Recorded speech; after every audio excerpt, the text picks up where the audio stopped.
안녕하십니까. 6주차 복음 전파 세 가지 교훈에 대해서 보도록 하겠습니다. 예수님께서는 갈릴리 지역에서의 사역을 마무리하셨습니다. 이제 누가는 예루살렘으로 가는 여정을 설명합니다.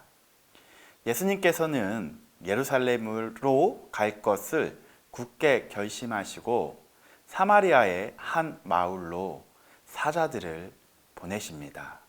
잠깐 지도를 보여드리도록 하겠습니다. 누가복음은 크게 지리적 순서를 보게 되면 이 갈릴리 지역 순서가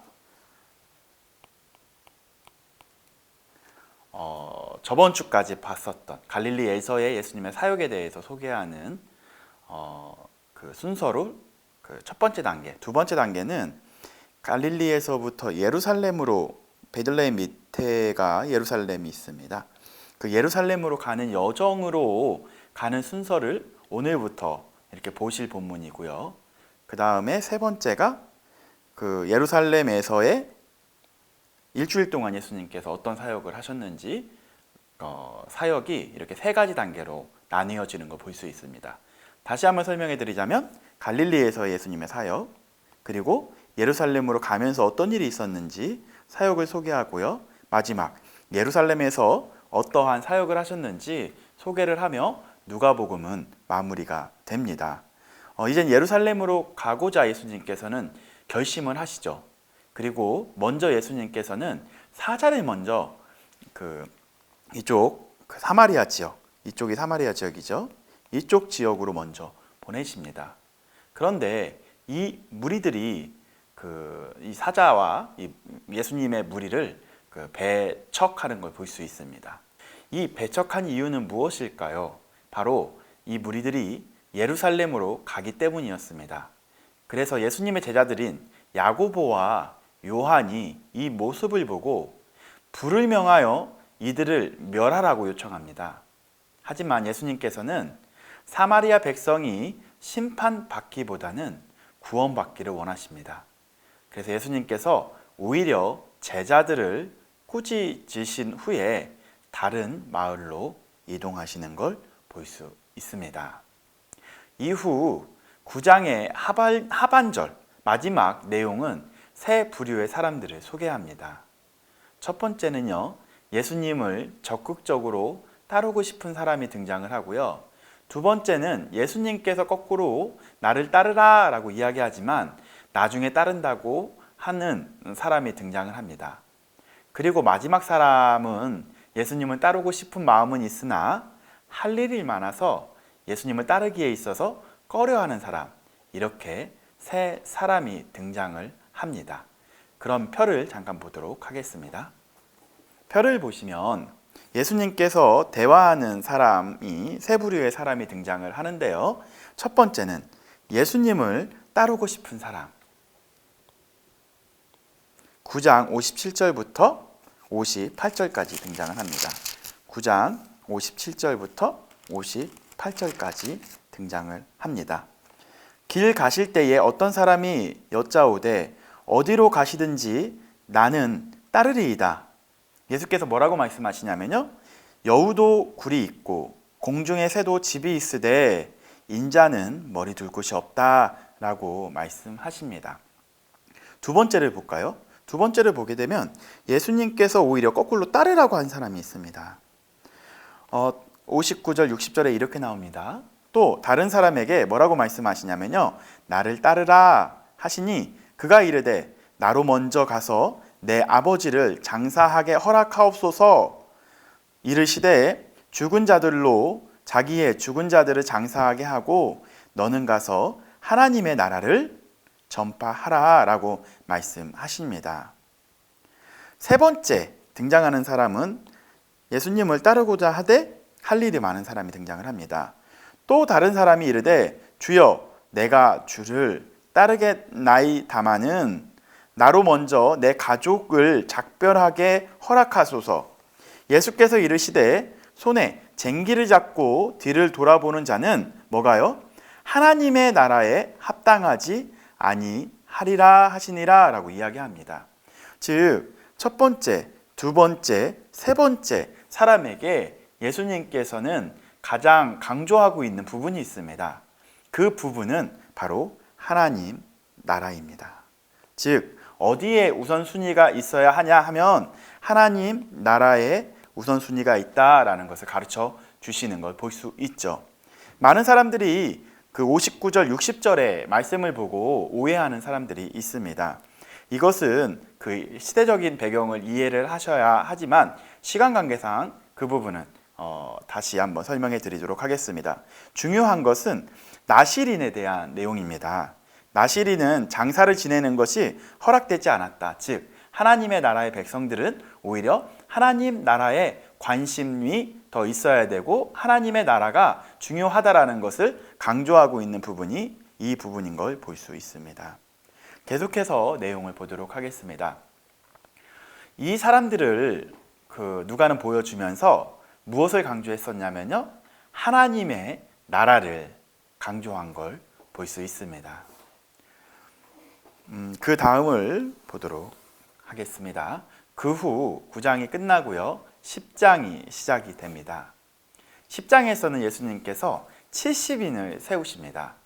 그래서 그 70인 중에서 2명씩을 짝을 지어서 각 동네와 지역으로 파송하는 장면이 나옵니다. 예수님께서는 그들을 보내실 때 그냥 보내시지 아니하시고 원수의 모든 능력을 제어할 수 있는 권능을 주시고 파송하십니다. 예수님께서 이렇게 약속을 하시죠. 내가 너희에게 뱀과 정갈을 밟으며 원수의 모든 능력을 제어할 권능을 주었으니 너희로 해칠 자가 결코 없으리라. 누가복음 10장 19절에 이렇게 말씀하셨습니다. 그들은 각 동네와 지역에서 하나님의 능력과 하나님의 나라를 경험합니다.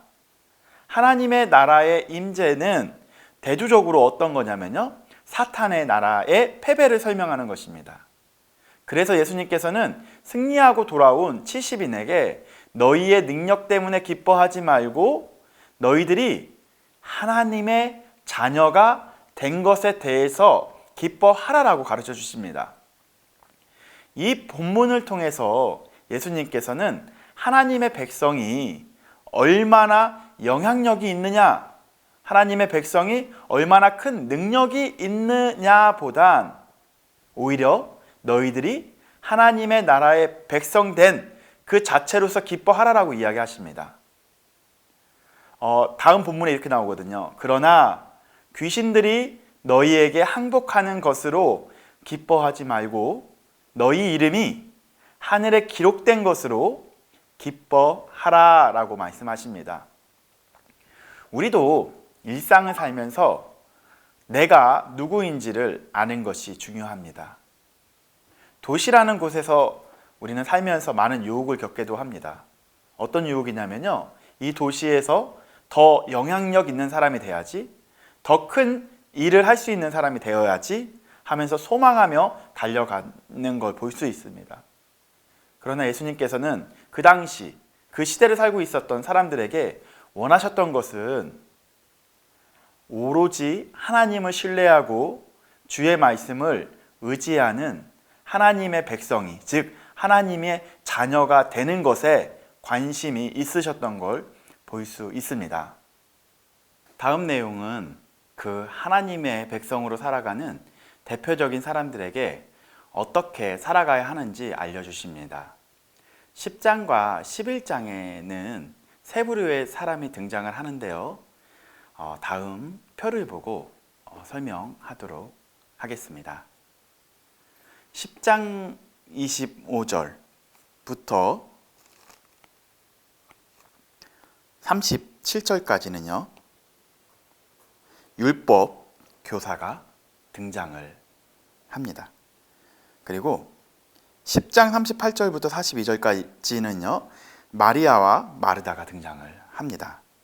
그 다음에 11장 1절부터 13절까지는 제자들이 등장을 하는 걸 볼 수 있습니다. 예수님께서는 율법 교사들에게 뭘 가르쳐 주시냐면요, 비유로 가르쳐 주시는데요, 내 이웃을 사랑하라 라고 가르쳐 주십니다. 이 내용은 뒤에 가서 조금 더 구체적으로 다루도록 하겠습니다. 그리고 마르다에게는 뭐라고 말씀하시냐면요. 주의 말씀, 이게 말씀을 들어라 라고 강조하고 있습니다. 세 번째는요, 제자들에게 말씀하시는데요. 하나님께 기도하라 라고 이야기합니다. 다시 한번 소개하자면요. 율법교사에게는 누구요? 이웃을 사랑하라. 두 번째는요, 마르다에게 예수님의 말씀을 들어라 라고 이야기하고요. 그리고 마지막 제자들에게는 하나님께 기도하라 라고 이렇게 강조하는 걸 볼 수 있습니다. 율법교사는요, 율법에 대해서 가장 잘 알고 있는 사람입니다. 그러나 그 율법교사에게 예수님께서는 참 율법을 가르쳐 주십니다. 여러분들 십계명 아시죠? 십계명이 1부터 4계명까지는 하나님을 사랑하라가 핵심이고요. 5부터 10까지가 내 이웃을 사랑하라는 계명입니다. 핵심은 하나님 사랑과 이웃 사랑인 거죠. 이 율법의 완성인 이웃 사랑에 대해서 예수님께서는 율법 교사에게 가르쳐 주십니다. 이웃 사랑의 내용에 대해서 조금 깊이 우리가 먼저 나눠보고 다음으로 넘어가도록 하겠습니다. 율법 교사에게는 비유로 말씀하시죠. 우리 지도와 표를 한번 보도록 하겠습니다. 율법 교사에게 그 비유를 말씀하시는데요. 이 지도는 매번 봤기 때문에 너무 쉽게 아실 거예요. 그래도 한번 그리다 보면 잘 봐요. 지금 예수님께서는 이 갈릴리라는 지역에서 어디로요? 이 베들레헴 밑에 있는 예루살렘으로 가려다가 사마리아를 들리시죠. 그 다음에 들린 후에 요단강을 건너서 어디로 가셔야 되냐면 여리고를 넘어서 예루살렘으로 가셔야 되는 여정입니다. 이때 율법교사에게 이렇게 강조를 해요. 뭐냐면요, 비유를 말씀하시는데 이 여리고를 한번 보십시오.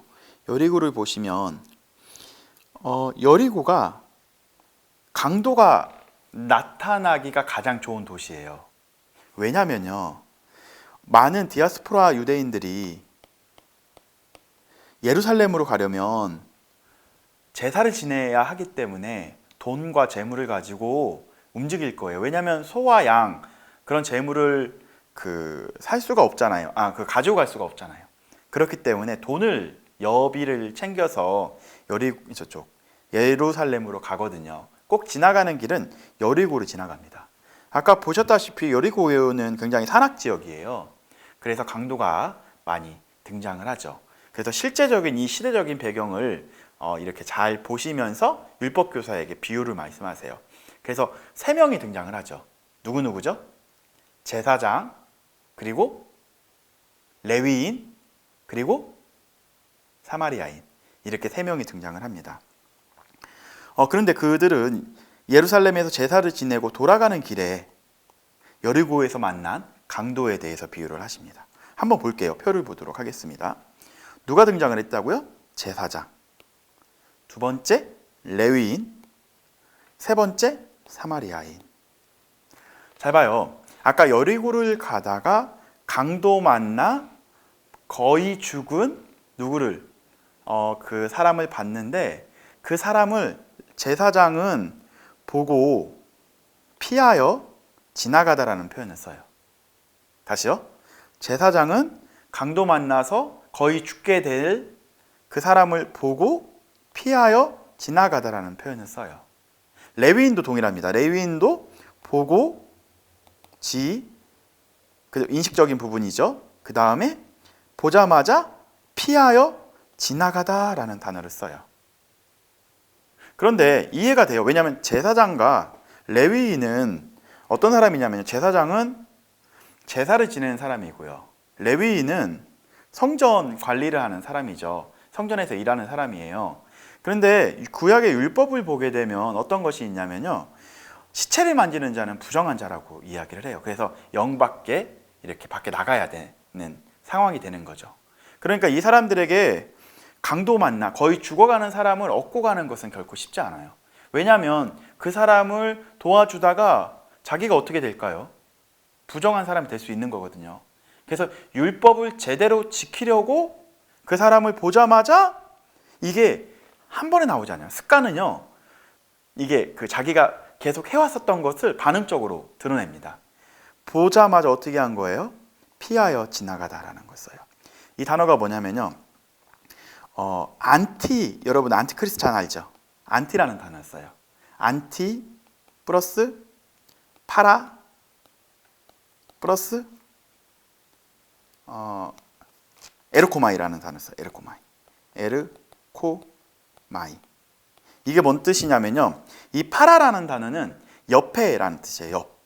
대항, 그러니까 안티, 그러니까 그 사람을 보고 이렇게 약간 틀어서 보고 안 만지기 위해서 조심스럽게 옆으로 지나가는 장면을 표현하는 거예요. 두 번째 똑같은 단어를 써요. 보자마자 보고 안티 플러스 파라 플러스 에르코마이라는 단어를, 이게 합성어거든요. 이게 한 단어로 표현을 해요. 한 단어에 한 단어. 합성어인 한 단어. 대항하여 보고 피하는 모습을 드러냅니다. 그런데 사마리아인은 어떻게 등장을 하냐면요, 여리고에서 만난 그 강도 만난 자를 보고 똑같아요. 인식은 같아요. 보는데 마음이 어떻게 되냐면요, 불쌍히 여기는 마음이 생겨요. 불쌍히 여기는 마음. 이 불쌍히 여기다 어디서 봤죠? 저번 주에 봤죠. 저와 함께. 많이 등장을 안 해요. 한 4번 정도 등장하거든요. 그 중에 저번 주에 나온 거, 과부를 보시고 불쌍히 여기시고, 이게 또 한 번 등장하는데 여기서 나와요. 사마리아인 여인이 죽어가고 있는 그 사람을 보고 어떻게 했대요? 보자마자 이 불쌍히 여기는 마음이 들었대요. 스플랑, 그 다음에 니 쪼마이. 이게 바로 뭐라고 했죠? 스플랑그 니 쪼마이라는 단어를 쓰는데, 이거는 창자가 뒤틀리는 마음이 생긴 거예요. 이 마음은 어떤 마음일까요? 불쌍히 여기는 마음. 이 사마리아인에게 예수 그리스도의 그 불쌍히 여기는 마음이 있었던 거예요. 그 마음이 생기니까, 이게 수동태를 쓰거든요. 불쌍히 여기는 마음이 생기니까 가까이 가는, 이거는 다 이 단어와 다른 단어를 써요. 프로스 에르코마이를 쓰거든요. 프로스 에르코마이. 이건 뭐냐면요, 프로스가 가까이, 좀 더 가까이, 단어가 같지만 가까이 이렇게 가는 모습, 그 앞에까지 보는 모습, 그를 보고 돌보아주고, 거기서 끝난 것이 아니라 비용까지 지불하여 그를 살리는 걸 볼 수 있습니다. 이게 어떤 마음이 있었기 때문에 가능했을까요? 이 단어죠. 불쌍히 여기는 마음. 이 사마리아인에게는 어떤 마음이 있었냐면요, 예수 그리스도의 그 불쌍히 여기는 마음이 있었던 거예요. 그렇기 때문에 이 이웃을 사랑할 수 있었던 거죠. 율법교사에게 이것이 율법의 완성이다라는 것을 가르쳐 주시는 걸 볼 수 있습니다.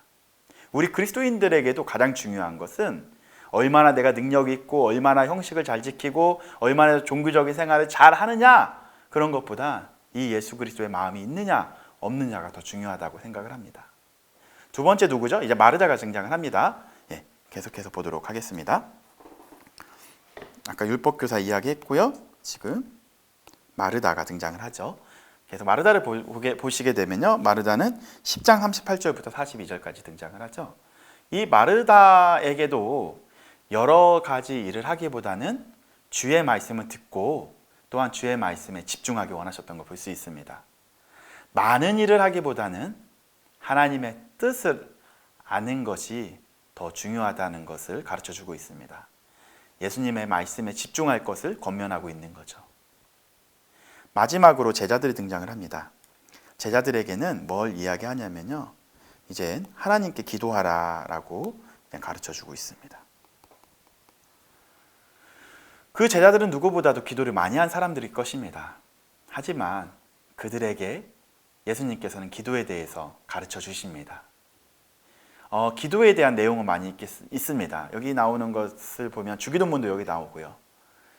그러나 오늘 11장 9절부터 13절만 짧게 제가 설명하고 오늘 강의는 마치도록 하겠습니다. 9절에 보면 이렇게 나와요. 내가 또 너희에게 이르노니 구하라 그리하면 너희에게 주실 것이요 찾으라 그러면 찾아낼 것이요 문을 두드리라 그러면 너희에게 열릴 것이니. 이게 요약하면 이렇게 요약할 수 있어요. 기도하라, 기도하라, 기도하라. 언제까지? 열릴 때까지 기도하라. 11장 13절의 내용은 이런 기도하고 기도하고 기도하라 그 다음에 나오는 건데요. 더더구나라는 논법이 나와요. 그게 바로 뭐냐면요. 악한 아버지라고 할지라도 너희에게 구하는 것을 자녀가 달라고 하는데 주지 않겠느냐. 더더구나 악한 아버지가 아니신 선하신 아버지이신 하나님께서 가장 선한 것을 자녀들인 너희들에게 주실 것이다. 그러니까 너희들은 구하라, 구하라. 가장 선한 것을 주실 것이다. 그러면 가장 선한 것은 무엇일까요? 하나님 나라의 백성에게 가장 선한 것은 무엇일까요? 그건 바로 하나님의 나라입니다. 하나님의 나라를 그 백성들에게 주신 것이죠. 이 하나님의 나라를 하나님의 것으로 만드는 것이 우리의 궁극적인 사명이기도 합니다. 그래서 하나님의 나라에서 하나님 나라의 백성답게 살아가는 것 그 자체가 선교이고 미션입니다. 정리하도록 하겠습니다. 예수님께서는 세 가지 교훈을 하십니다. 첫 번째, 내 이웃을 사랑하라. 두 번째, 주의 말씀에 귀 기울여라. 그리고 마지막으로 하나님께 기도하라 입니다. 첫 번째 교훈은 이 율법교사들에게 하신 말씀이고요. 두 번째 교훈은 이 마르다에게 하신 말씀이죠. 그리고 마지막으로는 제자들에게 기도하라라고 말씀하십니다. 이웃 사랑하는 것, 그리고 주의 말씀에 집중하는 것, 그리고 하나님께 기도하는 것. 어쩌면 이 세 가지가 신앙생활에 있어서 가장 중요한 것 같습니다. 그리고 중요한 역할을 하죠. 율법교사들은 율법의 핵심을 잃고 일상을 살아가고 있었나 봅니다. 그리고 마르다도 예수님과 가까이 있었지만 예수님의 말씀을 등한시했나 봅니다. 그리고 마지막으로 제자들도 그 시기에 가장 중요한 기도를 빼먹고 안일하게 지냈나 봅니다. 일상을 살아가면서 가장 익숙하게 들었기 때문에 이 부분을 가장 쉽게 잊고 지낼 수 있을 것 같습니다. 이웃 사랑하기, 주의 말씀 듣기, 하나님께 기도하기. 사랑하기, 말씀 읽기, 그 다음에 기도하기. 이게 사실 묵상 훈련의 가장 핵심입니다. 저는 운동을 좋아해요. 그래서 가끔 이 운동을 하다 보면 3대 운동을 합니다. 첫 번째는 뭐냐면요, 이 벤치프레스 운동을 하고요. 그게 3대 운동이 뭐냐면 벤치프레스, 그 다음에 데드리프트, 그 다음에 스쿼트예요. 이 세 가지 운동이 모든 운동의 기초이고 가장 중요한 운동이라고 표현을 합니다. 그래서 저도 3대 운동 500을 하기 위해서 열심히 노력도 해봤는데 어쨌든요, 그 훈련은 하루아침에 이루어지는 건 아닌 것 같습니다. 예수님께서 제자들에게, 율법교사들에게, 또한 마르다와 예수님을 따르는 자들에게 뭘 요구하셨냐면요, 어쩌면 이 3대 사랑하기, 그 다음에 말씀 읽기, 기도하기, 이거를 매일같이 훈련하는 것이 우리 신앙인들에게 가장 중요한 것이라고 생각이 됩니다. 이번 주는 그래서 사랑하기, 말씀 읽기, 기도하기 하나도 빼놓지 않고 조금씩이라도 실천하며 일주일을 보내는 건 어떨까요? 우리 다음 주에 뵙도록 하겠습니다. 감사합니다.